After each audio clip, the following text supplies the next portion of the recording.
Good morning. We're here in the beautiful city of Wanaka at Rippon Winery, which is located just outside of the city center. We are exploring New Zealand's South Island, and more specifically, the Otago region. And of course, Rippon is one of the best wineries located in this region. We're here today to show you what this winery looks like during the winter time, because Wanaka, at its truest, is great for every single season. So follow along with us today as we experience what this family atmosphere is like here at Rippon, and also try some wine. Let's go.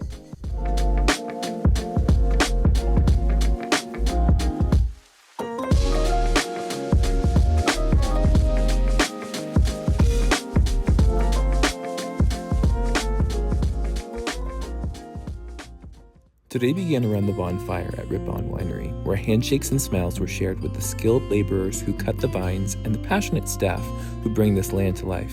There was laughter, introductions, and even a playful puppers joining the moment.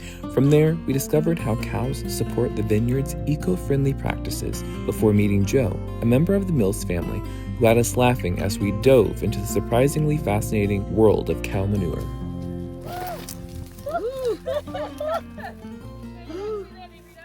You guys will pick it up? Yeah, Here? not necessarily in here, Sure. just Okay. because then, just because of the leg day, it's quite a lot of work. So generally they'll go through the vineyard and Okay.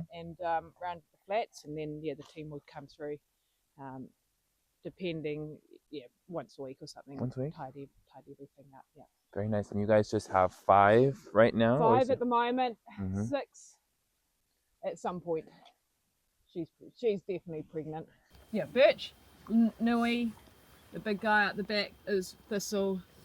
Down here that's Lupin, and over the back is Ned. That's right. You don't mind that. Can't hear him. And so it's kind of nice that you can, that's my job, I guess, and what I enjoy is like just kind of renewing her, keeping them Maintaining happy and stuff. seeing and growing with rather them than just too. like having a standing herd who sits in a paddock and does nothing, which is fine, I guess. So if you're into that, have a bit. Yeah, no, my thing is liking moving around and regenerating and stuff like that. That's kind of my jam. Very yeah, nice. yeah. And they know you and kind Yeah. of like For they're the ready most for part, food. yeah, we kind of have a bit of a relationship. Yeah, So you feed them once a day?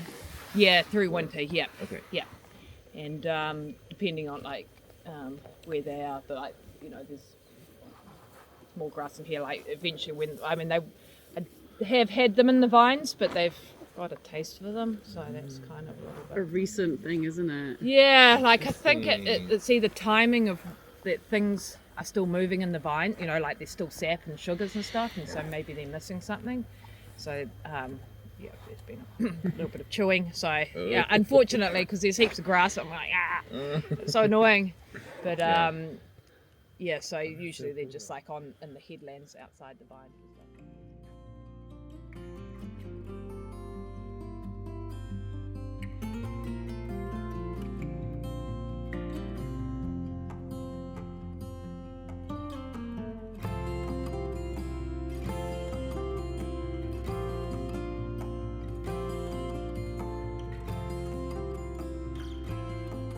Guys, we are here at Wanaka Station Park, and we're here with Nick, who's one of several owners of Rippon. We're excited to talk with him a little bit more about what makes this specific area so special and a little bit about the history. So, Nick, tell us a little bit more about what makes Wanaka so special. Fantastic. Yeah, this is the foundations of the Wanaka Station homestead, which was Okay. where our father grew up, and grandparents and great grandparents lived once upon a time. Amazing. So, when was that transition over into what we now see as Rippon. Rippon? So Dad, grew up here as a young lad. He used to walk out here and onto the front face and try and understand or imagine what the potential of Rippon would be for any type of agriculture. Really, it was kind of the milieu of the time, was trying to understand the potential of the land for any type of culture, not just having one idea about farming. Sure. So Dad was brought up in that sort of idea and went out onto onto the Rippon Hill, which was just a part of the farm at that stage, and started imagining what was possible there. And that transition from Wanaka Station into Rippon was through Dad, through the third generation on the farm. Amazing. Were there any particular challenges that popped up along the way? Plenty. Plenty. Plenty. Yeah, like it's really just that first thing is just trying to imagine what it would be, and not just imagine it, but take, scientific climate data, attend symposia. I think probably the biggest challenge was just the doubt that was sowed by the general thinking of the time, which was that viticulture wouldn't work down here. In fact, there were government warnings not to plant down here. So not just the idea was already under doubt, but also if you wanted to raise capital to put into something like viticulture, you're going to have to do it yourself. No banks would touch you, no investors would touch you, or anything like that. So basically, yeah, it was the big thing was really just having the belief and studying it carefully, and then understanding, and then getting into it, and then really just backing yourself. I guess I'm talking for my father now, who's left us some time ago, but it was just really believing it in such a way that he could take a family with him and on that dream, on that journey, and secure the land and find the varieties that work for this place. We're going to walk around a little bit more and see what Rippon has to offer you guys in winters. And Nick, we're excited to look and to understand more about the viticulture here. Yeah. And also maybe get to pick your brain a little bit about the microclimate and kind of understand more of what you guys do during the winter time frame here. All right, we're back here at Rippon.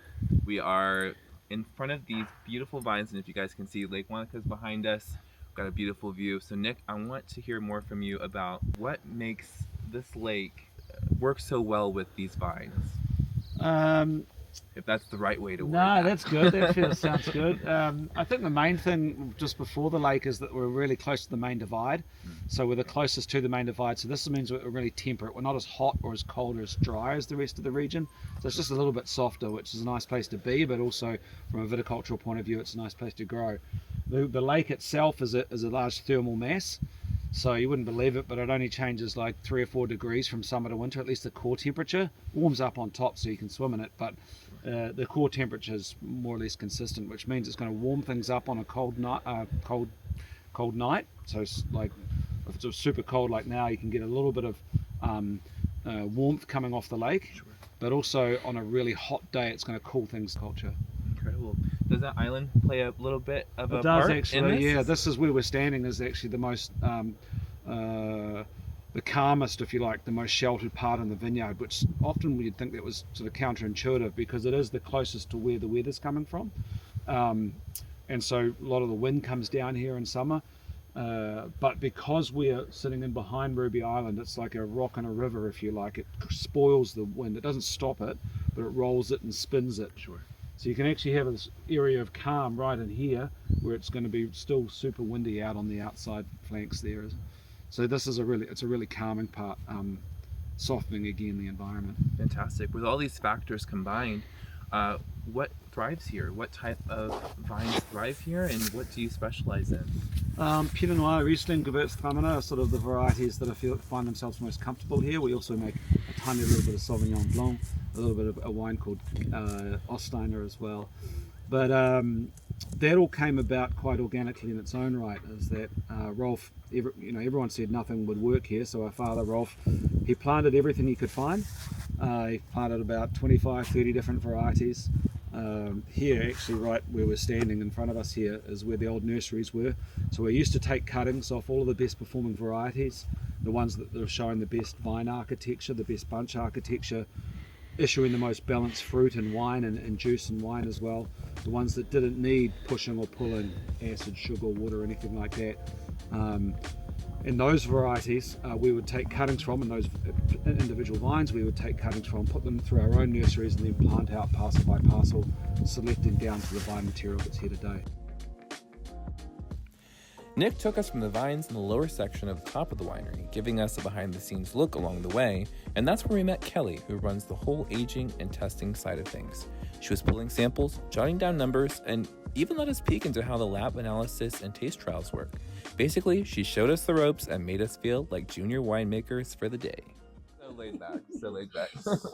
Awesome. Okay, Kelly, we're so excited to be here. I wanted to hear more from you. So, between vine and bottle, what stage are we in right here? What do you specialize in?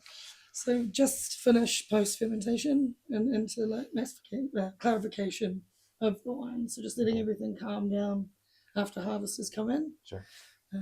making sure that the red wines are nice and topped, Yeah. that they're nice and safe in barrel because they self-fine and filter in the barrels. Sure. So it's really sort of after the hysteria of harvest, it's coming down into the relaxation before, clarifying and bottling out. Amazing. And so you're checking some things like temperature, or what are some other checks that you have along the way before it reaches the next stage? Yeah, cool. So ferment's definitely watching temperature. It's also a key to know whereabouts in the fermentation you are. Mid-fermentation, they tend to be a little warmer. Sure. Towards the end, they start to cool down. So tracking that. Looking at pH. pH is really the stability of the wine as well. Helps out with keeping bugs away and keeping wines nice and protected once fermentation's finished. So really looking at sort of where your acidity is hitting, looking at clarifying through some of the white wines, and really just sort of polishing them off after ferment, taking the lees away, wrecking them off solids, and really looking at clarifying that juice. Yeah, I noticed the wine that we just tried, it was definitely more cloudy. So how long does that clarification process take? And explain a little bit more of that to me. Sure. So it really depends on the wines. And what the wine demands. Normally, it tends to tell you. Okay. And the rippening process to let it sort of do its thing and really showcase the vineyard. So trying really hard not to manipulate it too much and really show from fruit to vine to table, what it tasted like at the beginning. Amazing. So, for example, the one that we just tried, when is that going to hit the next stage? When will it be ready? So very, very close to the end of ferment. Okay. We're probably, I would say, about a week away. Oh, wow. So very, very close to towards the end, and then it will go through into its clarifying stage, which normally is a lot of racking. It's taking clean juice off. Precision's pretty key. I'm sure, yeah. Yeah, gotta get those numbers right. Yeah, not too far away from next stage. I'd say probably a week and a half. Fantastic. Well, Kelly, thank you so much for showing us around and giving us a little bit of a taste. Thanks for coming in. Absolutely. Okay, so Nick, you were telling us about how this is a biodynamic farm. So how does that translate to where we are right here in the continuation of the process? That's a great question. Of course, that we're making 50 cubic meters of compost every year. It gets inoculated out over the whole property, grows down into the rock, and then metabolizes minerals out of the soil into a form that the vines can then get their nutrition of.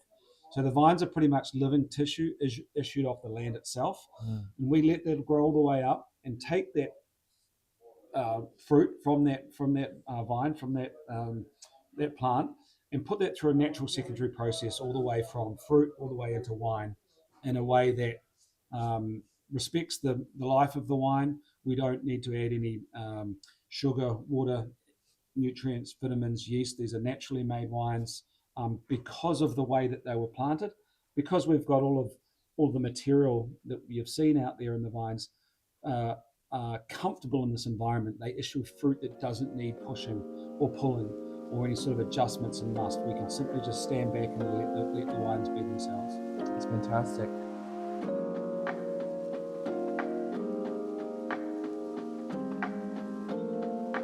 Okay, Matt, so I want you to kind of walk us through what you're doing here. Tell us a little bit more about the pruning process from your perspective and what's going on?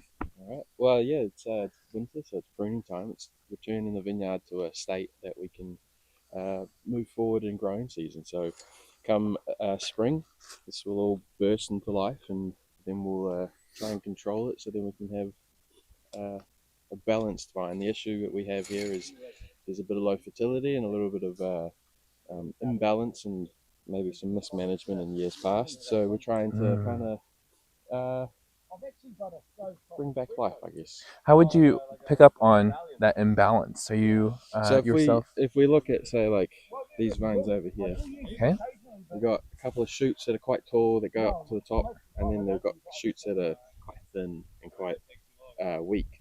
And so that tells us that there's some imbalance in the vines. Ideally, in a perfect world, we'd have all our shoots reach the top of the wires. They'd be nice and thick, heaps of fruit, heaps of leaves. Sure. But we haven't reached that just yet. We're working on it, but we haven't reached it just yet. Very cool. How long have you been doing this for? I've been at Rippon for a year and 8 months ish. Okay. Since October 23. But then I was at Lincoln University prior to that for 3 years studying viticulture. And then before that, I was elsewhere, not in the industry. Amazing. Yeah. But you love it, I guess. You're I do. still It's here? great, despite there not being any sun, it's nice to be out in the outside, out the outward. And, when the sun's out, it's even better. Sure. At least it's not raining or snowing. That's true. Yeah. Well, fantastic. Thank you so much for walking us through this. We're going to kind of walk around a little bit and see everyone in action, but we appreciate you taking the time to talk with us. No worries. Thank you. Enjoy. Yes.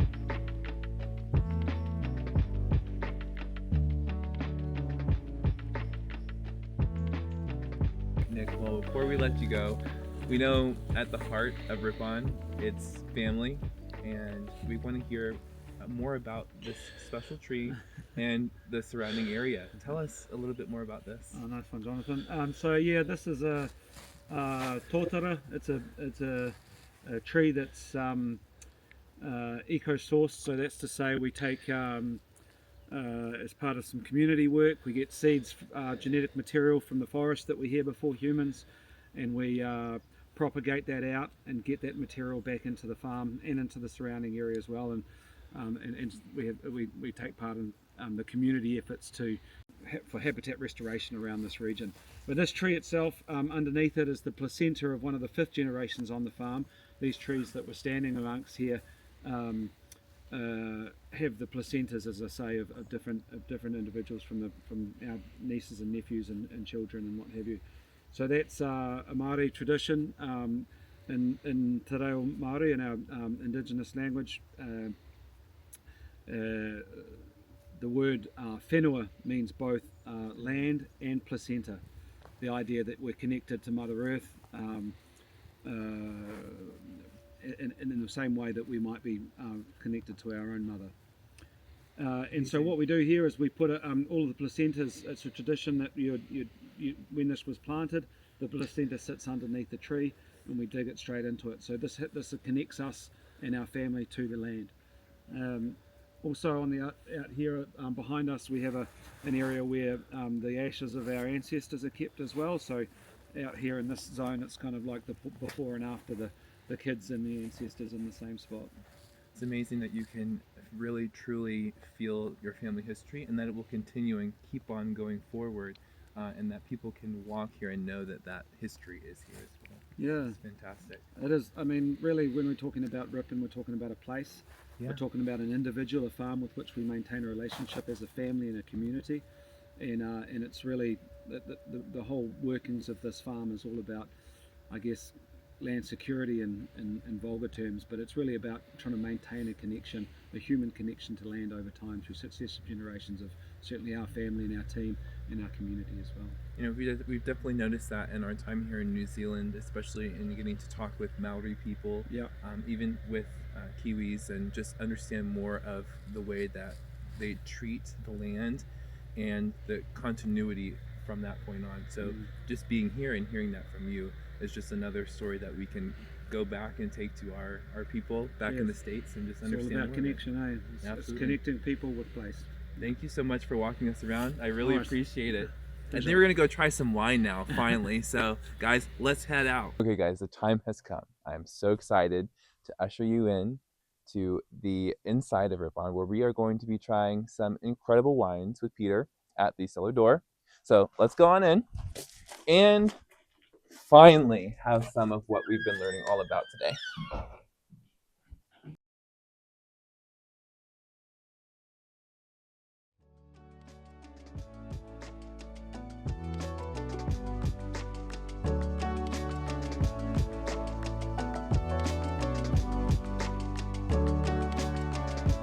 Pete and Leticia, we are so excited to be here.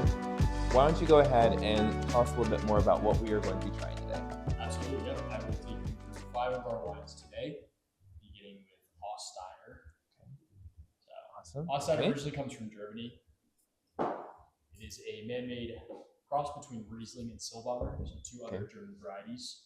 We are among 3 hectares of Oststeiner in the entire world. So there's 1 hectare growing here at Rippon, 2 hectares in Germany. That's it. That's all the Oststeiner in the entire world. Wow, fantastic. So super special to be trying this today. It is, yes. Nice. We are the only vineyard to, from what we know, produce a bottle of Oststeiner wine. That's fantastic. So what can I expect with this wine? What am I walking into here? Yeah, so it's very light, it's very refreshing, despite being, among the rarest varieties in the world. It's a very unserious one. It's just good for kind of cracking open with friends on a sunny day, good for a picnic, good for summer. Love it. Very light and refreshing, very easy going. I'm gonna give this one a Excited sip. to see what you think.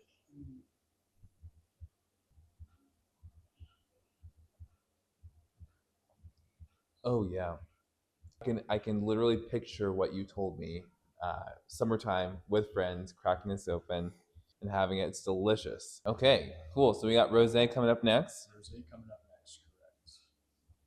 Fantastic. Rosé is something that I've had to sort out for myself.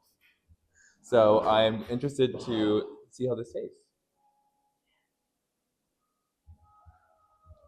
Oh yeah, that's good. That's tart, very tart, but in a really pleasant way. Sometimes rosé for me is it tastes like an in between that I can't process, Yeah. And this one seems a little bit more understandable. Yeah, I'd say our rosé is very fruity without being, overly sweet. Like you definitely get some of those kind of strawberry or maybe dark fruit, cherry, plum notes. Yeah. But it's not overly sweet. So we'll move on to our Sauvignon Blanc. Are you familiar with New Zealand Sav at all? So I've had very limited Sav experience in general. Yeah. But New Zealand definitely not. We've been trying a lot of the Pinot Noirs so far, so I need to learn a little bit more about this. Yeah, so Sauvignon Blanc is the most popular grape here in New Zealand. It's what we produce the most of as a country. Most of it comes from a different region, the Marlborough region, which is the top of the South Island.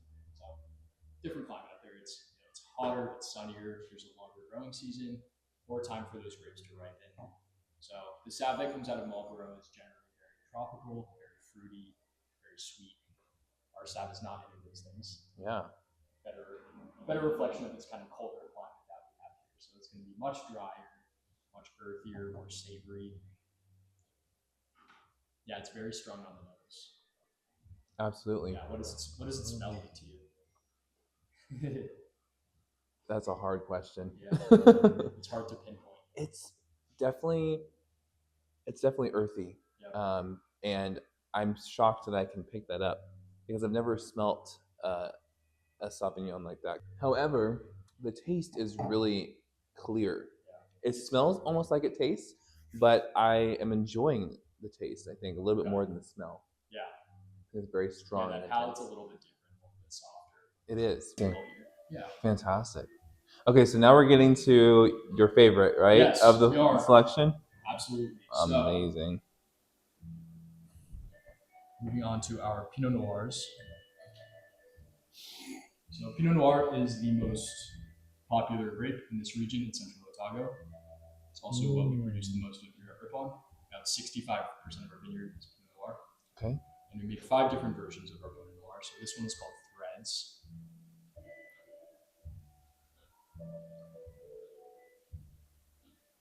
That's good. Yeah. Oh wow. I'm picky with red wine. Yeah. And that's nice. Yeah, it's really kind of light and approachable for a Pinot Noir. Ooh. Yeah, so absolutely. This is another one of our Pinot Noirs. This is called Rippon. Okay.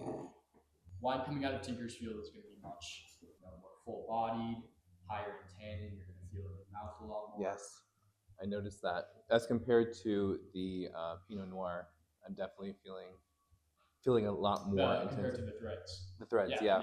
Yep. Yeah. So Emma's Block, the kind of other half of the Rippon, quite different growing conditions. It faces east, so it's much shadier. There's a lot more of this kind of soft clay in the soil. So much easier growing conditions over at Emma's block. And the wine that comes out of there is going to be much softer, smoother, more elegant than Tinker's Field. So what you're tasting is kind of a blend of the two. So you get maybe that boldness from Tinker's Field at first, but it's still balanced by kind of the softness of Emma's towards the finish. Fantastic. Oh yeah. Yeah. I could definitely get a bottle of that. Off on our Riesling. Awesome. Right. Is it? Yes. Riesling What do is you- where I go for. What do you look for in a Riesling typically? So I like something that's sometimes Rieslings in America can be on the sweeter side, and Riesling in general I know is a sweet wine or sweeter white. So I do like to have maybe more of a balance in that, but also keeping that same qualities that make a good Riesling, I guess. Great. So this is an off-dry Riesling, so you get, that sweetness of a Riesling, but it's still very balanced by kind of some acidity, some sourness towards the finish. That's Makes for definitely a very balanced. balanced Oh, wine. 100%. Yeah, that's incredible. You guys, this is unreal. Super balanced, really, really wonderful and approachable. Overall, a great Riesling. Amazing, amazing. Yeah. So in addition to this selection here, we also make a Gewürztraminer. So if you're into sweeter wines, that's going to be another great option. Fantastic. Kind of more fruity, more floral in that Riesling, so that's going to kind of heighten that sweetness a little bit. But yeah, also a great wine.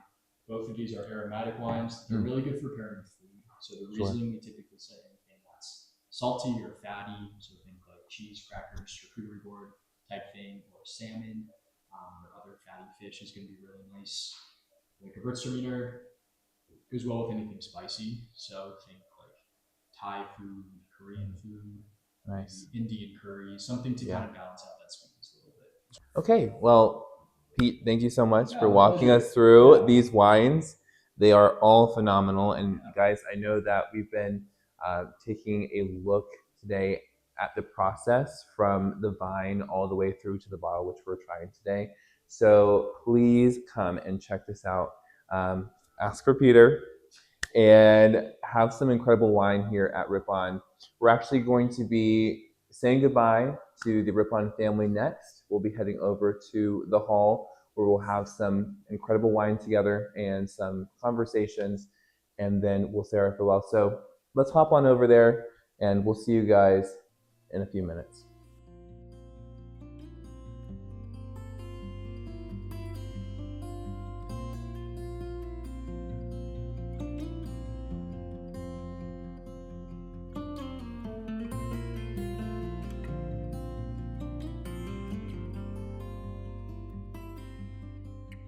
Thank you all for following along with us today, and I want to say a big thank you to the Mills family for showing us around Rippon today. It's been a true and incredible pleasure to get to know the family atmosphere here. I want to thank each and every one of you on the Rippon team for walking us through your process and showing us how incredible it is here. So if you guys are in the Wanaka area, please come and enjoy an incredible glass of wine, but also embrace the family atmosphere here. All right, cheers, guys.